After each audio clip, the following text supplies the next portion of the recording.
ॐ भूर्भुवः स्वः तत्सवितुर्वरेण्यं भर्गो देवस्य धीमहि धियो यो नः प्रचोदयात्। ओम सद्गुरु चरण कमलेभ्यो नमः। सभी आत्मीय बंधुओं को सादर प्रणाम। सभी का बहुत बहुत स्वागत है साथियों। आज के सत्र में ऑनलाइन दैनिक स्वाध्याय के 683वें एपिसोड में हम सभी प्रवेश करने जा रहे हैं और आज हम लोग 52वीं पुस्तक प्रारंभ करेंगे। और आज का जो विषय है, आज की जो पुस्तक है वो है गायत्री विषयक शंका समाधान। गायत्री उपासना के संदर्भ में कई प्रकार की शंकाएं उठती रहती हैं। इनका उपयुक्त समाधान न मिलने से जिस द्वारा बताए गए भ्रांत विचारों को स्वीकार करना पड़ता है। समय समय पर प्रस्तुत की जाने वाली शंकाओं में से कुछ का समाधान अगले पृष्ठों में प्रस्तुत किया जा रहा है। आप सबसे विशेष प्रार्थना है कि इस सत्र को अधिक से अधिक शेयर ज़रूर करें, जिससे कि अधिक से अधिक लोगों तक ये गायत्री से संबंधित जो भी प्रश्न हैं उनका समाधान पहुंचाया जा सके। आइए प्रारंभ करते हैं आज के सत्र का। गायत्री एक या अनेक। गायत्री महामंत्र एक है। वेदमाता भारतीय संस्कृति की जन्मदात्री आद्य शक्ति के नाम से प्रख्यात गायत्री एक ही है। वही संध्या वंदन में प्रयुक्त होती है।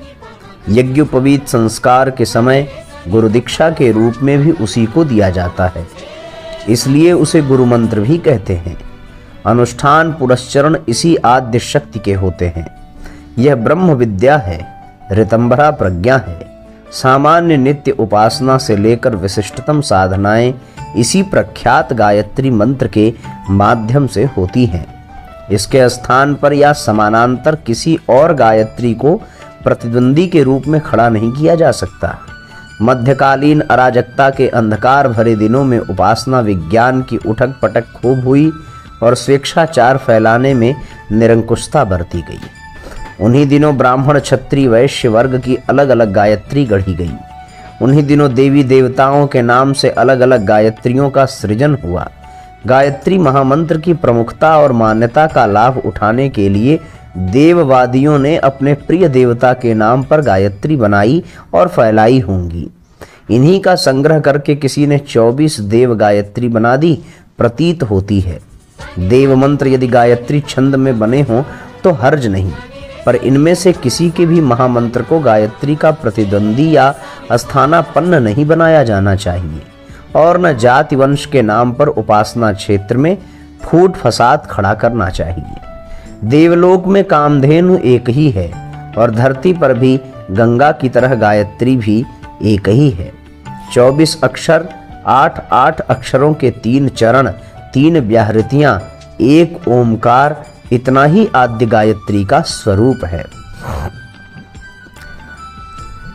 उसी को जाति, लिंग आदि का भेद किए बिना सर्वजनीन सार्वभौम उपासना के रूप में प्रयुक्त करना चाहिए। गायत्री के 24 अक्षरों में से प्रत्येक में एक एक प्रेरणा और सामर्थ्य छिपी पड़ी है। उसे ध्यान में रखते हुए 24 महामात्रिकाओं का उल्लेख है। यह न तो एक दूसरे की प्रतिद्वंदी हैं और न आद्य शक्ति की समग्र क्षमता के स्थानापन्न होने के उपयुक्त। हर अक्षर का तत्वदर्शन एवं साधना क्षेत्र निरूपित करने के लिए 24 प्रतिमाओं का स्वरूप निर्धारित हुआ है।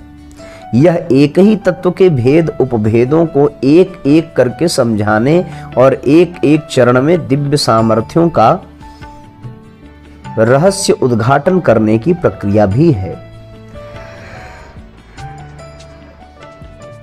नवदुर्गाओं की तरह गायत्री महाशक्ति के भी 9 विभाग हैं।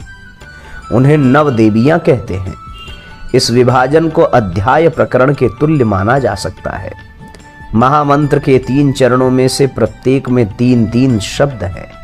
इस तरह यह शब्द परिवार सौर परिवार के 9 शब्दों की तरह बन जाता है। यज्ञोपवीत के 9 धागे इसी विभाजन वर्गीकरण का संकेत देते और विवेचना की सुविधा प्रस्तुत करते हैं। इस आधार पर गायत्री तत्व मंडल में 9 देवियों को मान्यता मिली है और उनकी पृथक पृथक प्रतिमा बनाई गई है। ब्रह्म तत्व व्यापक एवं निराकार है, पर उनकी विभिन्न सामर्थ्यों की विवेचना करने की दृष्टि से देवताओं का स्वरूप एवं प्रयोजन निर्धारित किया गया है। गायत्री के 9 शब्दों की 9 देवियों, 24 अक्षरों की 24 मातृकाओं की प्रतिमाएं बनी हैं। यह एक महाशक्ति सागर की छोटी बड़ी लहरें हैं। इस भिन्नता में भी एकता का दर्शन है। अंग अवयवों को मिलाकर काया बनती है। आद्य शक्ति की प्रेरणाओं, शिक्षाओं, सामर्थ्यों, सिद्धियों का निरूपण ही इन प्रतीक प्रतिमाओं के अंतर्गत हुआ है। अतएव गायत्री एक ही है। प्रतिमाओं में भिन्नता होते हुए भी उसकी तात्विक एकता में अंतर नहीं आता। गायत्री एकमुखी, सावित्री पंचमुखी, गायत्री आत्मिकी और सावित्री भौतिकी है। एक को रिद्धि और दूसरे को सिद्धि कहते हैं। रुपये के दोनों ओर 2 आकृतियां होती हैं, पर इससे रुपया 2 नहीं हो जाता। गायत्री और सावित्री एक ही तथ्य की 2 प्रतिक्रियाएं हैं। जैसे आग में गर्मी और रोशनी 2 वस्तुएं होती हैं, उसी प्रकार गायत्री सावित्री के युग्म को परस्पर अविच्छिन्न समझना चाहिए। त्रिकाल संध्या में ब्राह्मी, वैष्णवी, शांभवी की 3 आकृतियों की प्रतिष्ठापना की जाती है। अन्यान्य प्रयोजनों के लिए उसकी अन्य आकृतियां ध्यान एवं पूजन के लिए प्रयुक्त होती हैं। यह कलेवर भिन्नता ऐसा ही है जैसे एक ही व्यक्ति सैनिक, मिस्त्री, खिलाड़ी, तैराक, नट, दूल्हा आदि बनने के समय भिन्न भिन्न बाह्य उपकरणों को धारण किए होता है। भिन्न मुद्राओं में देखा जाता है। उसी प्रकार एक ही महाशक्ति विभिन्न कार्यों में रहते समय विभिन्न स्वरूपों में दृष्टिगोचर होती है। यही बात गायत्री माता की विभिन्न आकृतियों के संबंध में समझनी चाहिए। इस तरीके से ये बहुत ही महत्वपूर्ण प्रश्न का उत्तर था साथियों।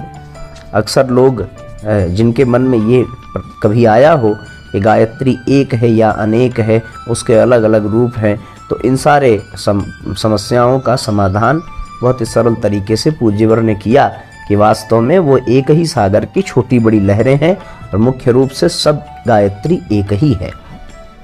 अब अगले विषय की ओर, अगले प्रश्न की ओर चलेंगे। अगला प्रश्न है स्नान और उसकी अनिवार्यता। लोगों के मन में प्रश्न होता है कि बिना स्नान के जप करें या न करें, बहुत सारी इस तरह की बातें मन में आती हैं। उस समाधान के रूप में आगे का अगला प्रश्न, स्नान और उसकी अनिवार्यता। गायत्री जप बिना स्नान किए भी हो सकता है या नहीं? इस प्रश्न के उत्तर में समझा जाना चाहिए कि प्रत्येक अध्यात्म प्रयोजन के लिए शास्त्रों में शरीर को स्नान से शुद्ध करके और धुले हुए कपड़े पहनकर बैठने का विधान है।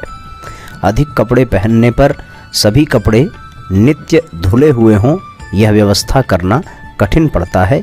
इसलिए धोती दुपट्टा पहनकर बैठने की परंपरा है। ठंड लगती हो तो बनियान आदि पहन सकते हैं, पर वे भी धुले ही होने चाहिए। यह पूर्ण विधान हुआ। अब कठिनाईवश इस व्यवस्था में व्यवधान उत्पन्न होने पर क्या करना चाहिए? इसका उत्तर ये है कि शास्त्रकारों ने कठिनाई की स्थिति में लचीली नीति रखी है। ऐसे कड़े प्रतिबंध नहीं लगाए जिनके कारण स्नान एवं धुले वस्त्र की व्यवस्था न बन पड़े, पर जप जैसा पुनीत कार्य भी बंद कर दिया जाए, उसमें तो दोहरी हानि हुई। नियम इसलिए बने थे कि उपासना काल में अधिकतम पवित्रता रखने का प्रयत्न किया जाए। यदि नियम इतना कड़ा हो जाए कि स्नान आदि न बन पड़ने पर जब साधना का पुण्य उपार्जन ही बंद हो जाए, तब तो बात उल्टी हो गई। नियमों की कड़ाई ने ही साधना उपासना कृत्य से वंचित करके कठिनाई का हल निकालने के स्थान पर रही बची संभावना भी समाप्त कर दी। जो आधा अधूरा लाभ मिल सकता था, उसकी संभावना भी समाप्त हो गई। शास्त्र विधान यह है कि शरीर, वस्त्र, पात्र, उपासना, पूजा सामग्री, देव प्रतिमा, आसन, स्नान आदि सभी को अधिकतम स्वच्छ बनाकर उपासना कृत्य करने पर जोर दिया जाए। इसमें आलस्य प्रमाद को हटाने और स्वच्छता को उपासना का अंग मानने की बात कही गई है। फिर भी कारणवश ऐसी कठिनाइयाँ हो सकती हैं जिनमें साधक की मन स्थिति और परिस्थिति पर ध्यान देते हुए विधान प्रक्रिया को उस सीमा तक ढीला किया जाए जितना किए बिना गाड़ी रुक जाने का खतरा हो। स्वच्छता की नीति पूरी तरह से समाप्त नहीं करनी चाहिए, पर जहां तक अधिकाधिक संभव हो उतना करने कराने की ढील देकर क्रम को किसी प्रकार गतिशील रखा जा सकता है। रुग्णता दुर्बलता से ग्रसित व्यक्ति स्नान की सुविधा न होने पर हाथ पैर मुंह धोकर काम चला सकते हैं। गीले तौलिए से शरीर पोंछ लेना भी आधा स्नान माना जाता है। वस्त्र धुले न हो तो ऊनी कपड़े पहनकर समझा जा सकता है कि उनके धुले न होने पर भी काम चल सकता है। यूं मैल और पसीना तो ऊन को भी स्पर्श करता है और उन्हें भी धोने की या धूप में सुखाने की आवश्यकता पड़ती है, पर चूंकि उनमें उनके बाल गंदगी को अपने अंदर नहीं सोखते, वह बाहर ही चिपकी रह जाती है।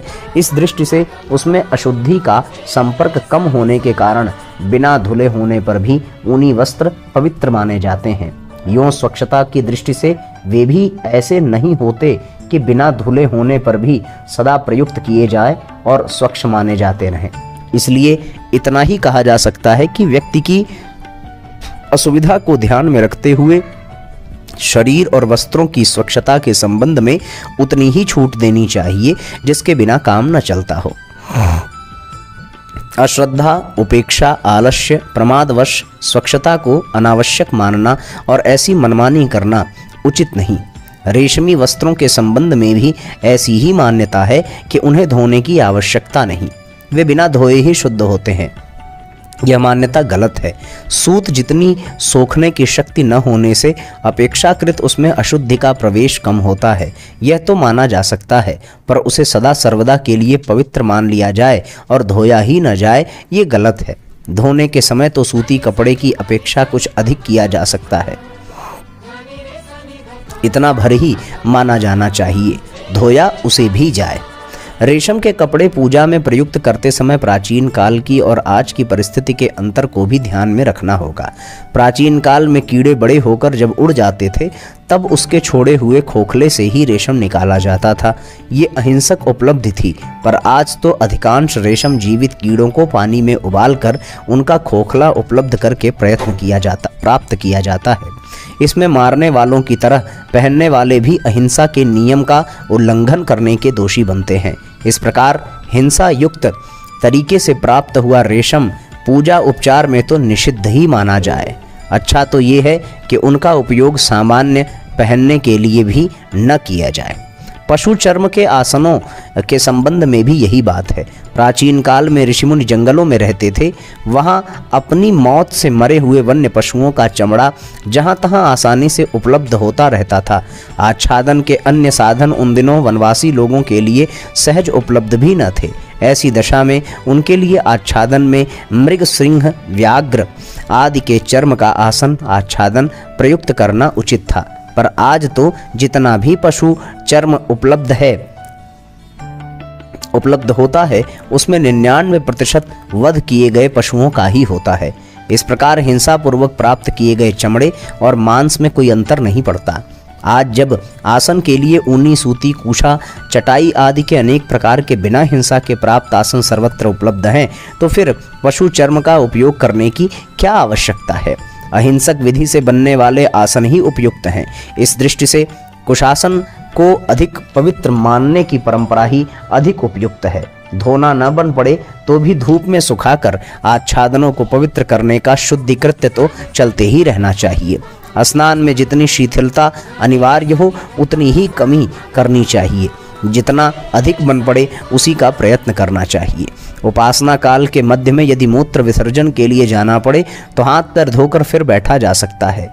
छींक, अपान वायु, जम्भाई आदि आने पर 3 आचमन कर लेने से शुद्धि हो जाती है।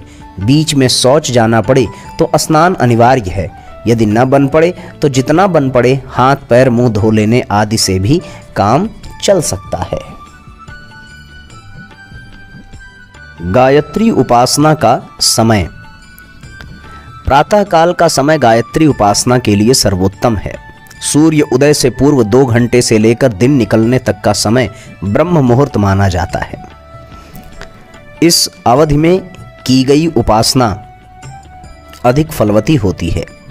सायंकाल सूर्य अस्त होने से लेकर 1 घंटे बाद तक का समय भी संध्या काल है। इतने पर भी अन्य समय में न करने जैसी कोई रोक नहीं है। दिन में सुविधानुसार कभी भी जप किया जा सकता है। जिन लोगों को रात की पाली में काम करना पड़ता है, जैसे रेलवे आदि की नौकरी में छुट्टी के समय बदलते रहते हैं, वे अपनी सुविधानुसार जब भी स्नान आदि करते हैं तो उपासना को नित्यकर्म में सम्मिलित रख सकते हैं। इस प्रकार बार बार समय बदलना पड़े तो भी हर्ज नहीं है। न करने से करना अच्छा है। प्रातः सायं का समय न मिलने के कारण उपासना ही बंद कर दी जाए, ये उचित नहीं। सर्वोत्तम न सही तो कुछ कम महत्व का समय भी बुरा नहीं है। रात्रि को जप करना निषिद्ध नहीं है। शास्त्रकारों ने सामान्य सुविधा का ध्यान रखते हुए ही रात्रि का महत्व घटाया है। दिन काम करने के लिए और रात्रि विश्राम के लिए है। विश्राम के समय काम करेंगे तो इससे स्वास्थ्य पर प्रतिकूल प्रभाव पड़ेगा। इसलिए विश्राम के घंटों में विक्षेप न करके काम के घंटों में ही अन्य कामों की तरह ही उपासना करने का औचित्य है। एक कारण यह भी है कि सविता को गायत्री का देवता माना जाता है। सूर्य की उपस्थिति में उस उपासना द्वारा सूर्य तेज का अधिक आकर्षण किया जाता है। उसकी अनुपस्थिति में लाभ की मात्रा में कुछ कमी रह जाती है। इन्हीं 2 बातों के कारण रात्रि में उपासना का महत्व कम किया गया है, किंतु निषेध फिर भी नहीं है। दिन की वह रात्रि भी भगवान द्वारा ही निर्मित है। शुभ कार्य के लिए हर घड़ी शुभ है। जिनके पास और कोई समय नहीं बचता वे रात्रि में भी अपनी सुविधानुसार किसी भी समय अपनी उपासना कर सकते हैं। विधि निषेध का असमंजस अधिक हो तो रात्रि की उपासना मौन मानसिक की जा सकती है। माला का प्रयोजन घड़ी से पूरा किया जा सकता है। माला प्राचीन काल में हाथ से प्रयुक्त होने वाली घड़ी है। परंपरा का निर्वाह करना और माला के सहारे जप करने की नियमितता बनाए रखना उत्तम है। फिर भी रात्रि में माला न जपने से किसी विधि निषेध की मन में उथल पुथल हो तो माला का काम घड़ी से लेकर नियत संख्या की उपासना अवधि की नियमितता बरती जा सकती है। माला चंदन की उत्तम है। शुद्ध चंदन की माला आसानी से मिल भी जाती है। तुलसी के नाम पर बाजार में अरहर की या किन्हीं जंगली झाड़ियों की लकड़ियां ही काम में लाई जाती हैं। इसी प्रकार रुद्राक्ष के नाम पर नकली गुठलियां ही बाजार में भरी पड़ी हैं। उनके मनमाने पैसे वसूल करते हैं। आज की स्थिति में श्वेत चंदन की माला ही उत्तम है। यूं वे नकली भी खूब बिकती हैं, असली होना आवश्यक है। चंदन, तुलसी और रुद्राक्ष में से जिसका भी प्रयोग करना हो वह असली ली जाए, इसका यथासंभव प्रयत्न किया जाए। मानसिक जप रात्रि में करने में कोई अड़चन नहीं है। रास्ते चलते सवारी में बैठे चारपाई पर पड़े हुए भी मानसिक जप किया जा सकता है। होंठ, कंठ, जिह्वा बिना हिलाए मन ही मन प्रतिबंध नहीं है। ध्यान करने में किसी भी स्थिति, किसी भी समय का कोई प्रतिबंध नहीं है। विधिवत की गई साधना की तुलना में विधि रहित मानसिक जप ध्यान का फल कुछ कम होता है। इतनी कमी है, जितना गुड़ डाला जाए उतना ही मीठा होने की बात विधिवत और मानसिक जप पर भी लागू होती है। उच्चारण क्रम। गायत्री मंत्र का किसी प्रयोजन के लिए किसी प्रकार उच्चारण करें, इस संबंध में कई बातें जानने योग्य हैं। गायन उच्चारण सस्वर किया जाता है। प्रत्येक वेद मंत्र के साथ स्वर विधान जुड़ा हुआ है कि उसे किस लय ध्वनि में किस उतार चढ़ाव के साथ गाया जाए। वेद मंत्र को छंद भी कहते हैं। वे सभी पद्य में हैं और गायन में भी जो अस्तर, जो स्वर लहरी उत्पन्न करते हैं उसका प्रभाव ध्वनि तरंगे उत्पन्न करता है। वे तरंगे निखिल ब्रह्मांड में परिभ्रमण करती और संपर्क क्षेत्र को प्रभावित करती हैं। इसलिए सहगान में, यज्ञ हवन में, मंगल प्रयोजनों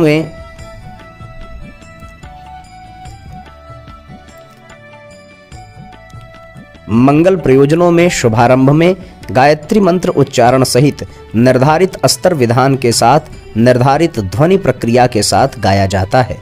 3 वेदों में गायत्री मंत्र का उल्लेख है। तीनों में स्वर लिपि अलग अलग है। इनमें से एक ही चुनना ठीक है। यजुर्वेदीय गान उच्चारण सर्वसाधारण के लिए अधिक उपयुक्त है। नियमित जप मंद स्वर से किया जाता है। उसमें होठ, कंठ, जीभ में स्पंदन तो रहना चाहिए, पर ध्वनि इतनी मंद होनी चाहिए कि अन्य कोई उसे सुन समझ न सके, मात्र हल्का गुंजन जैसा कुछ अनुभव होता रह सके। यदि रास्ता चलते बिना नहाए कामकाज करते हुए अनियमित जप करना हो तो होठ, कंठ, जीभ सभी बंद रहने चाहिए और मन ही मन ध्वनि ध्यान की तरह उसे करते रहना चाहिए। ऐसी स्थिति में जो जप किया जाता है उसकी माला के समान गणना नहीं की जाती।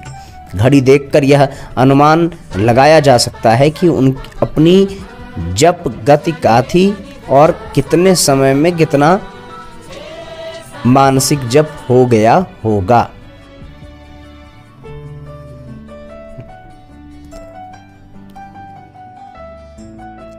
ये इस तरीके से गायत्री मंत्र के विषय में। अगला है अधिक ओमकारों का प्रयोग।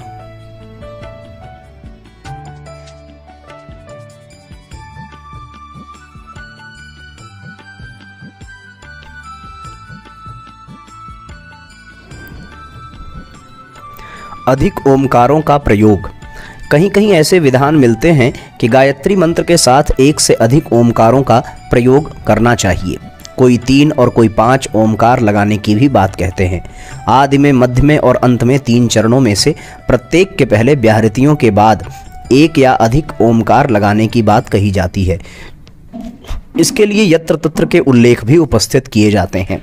मतांतरों ने यह भिन्नता किस प्रकार प्रस्तुत की, इसकी सही जानकारी तो नहीं मिल सकती, पर ऐसा प्रतीत होता है कि तिलक छाप में अंतर करके जिस प्रकार अपने संप्रदाय की जानकारी कराई जाती है, वेश, वस्त्र आदि से अपने वर्ग का परिचय सर्वसाधारण को कराया जाता है, संभवतः उसी प्रकार गायत्री मंत्र में न्यूनाधिक ओमकारों को प्रयोग करने की प्रथा चलाई होगी। साधारणतया प्रत्येक वेद मंत्र में पूर्व उसके सम्मान का बोध कराने के लिए 1 ओम लगाने का विधान है। जिस प्रकार किसी के नाम का उल्लेख करने से पूर्व श्री, श्रीमती, मिस्टर, कुमारी आदि लिखने का उसके प्रति सम्मान प्रकट करने का शिष्टाचार प्रचलित है, उसी प्रकार प्रत्येक वेद मंत्र से पूर्व ओम लगाते हैं। 3 व्याहृतियाँ, 8 अक्षरों के 3 चरण और 1 ओमकार, बस इतना ही गायत्री मंत्र है और वही पूर्ण भी है। जप, यज्ञ आदि में इसी परिपूर्ण मंत्र का उपयोग होना चाहिए। गुरु मंत्र गायत्री का इतना ही स्वरूप है। विशिष्ट साधना और नित्य कर्म में इतना ही मंत्र भाग प्रयुक्त होता रहा है। अधिक संख्या में ओमकारों का प्रयोग करना संभवतः संप्रदाय विशेषों में अपनी पृथकता सिद्ध करने की दृष्टि से ही चला हो। ओम भगवान का सर्वोत्तम नाम है। उसका अधिक बार गायत्री मंत्र में प्रयोग कर लेने में भी कोई हानि नहीं है। इसलिए जिन्हें अधिक बार ओम लगाने का मन है उन्हें रोकने की भी आवश्यकता नहीं है, क्योंकि इसमें अनुचित जैसी कोई बात दिखाई ही नहीं पड़ती। जहाँ तक सार्वभौम व्यवस्था, एक रूपता, समस्वरता एवं शास्त्रीय परंपरा का प्रश्न है, वहाँ मंत्र के आरंभ में 1 बार ओम लगाना ही अधिक सही कहा जाएगा। आज के स्वाध्याय के सत्र में साथियों इतना ही इस पुस्तक का छोटा सा अंश आपके सामने प्रस्तुत किया गया है। कल गायत्री मंत्र से और गायत्री से और भी जितने प्रश्न हैं उन प्रश्नों पर कल के स्वाध्याय में हम लोग चर्चा करेंगे। आज के सत्र को अब यहीं पर विराम देते हैं। गायत्री मंत्र साथ साथ ओम भूर्भुवः स्वः तत्सवितुर्वरेण्यं भर्गो देवस्य धीमहि धियो यो नः प्रचोदयात्। सभी साथियों को सादर प्रणाम, सभी को धन्यवाद, सबको नमस्कार। साथियों, हर पुस्तक की भांति इस पुस्तक को भी आप सब अधिक से अधिक शेयर ज़रूर करें, जिससे कि गायत्री मंत्र और गायत्री से संबंधित जितने भी लोगों के मन में प्रश्न हैं उन प्रश्नों का समाधान किया जा सके। कुछ प्रश्न ऐसे भी होंगे जिनकी चर्चा इस पुस्तक में ना हो तो भी आप उन प्रश्नों को पूछ सकते हैं और उन प्रश्नों का समाधान करने का पूरा प्रयत्न अवश्य किया जाएगा। सभी देव परिवार के सदस्यों को सादर प्रणाम, नमस्कार, शुभ रात्रि।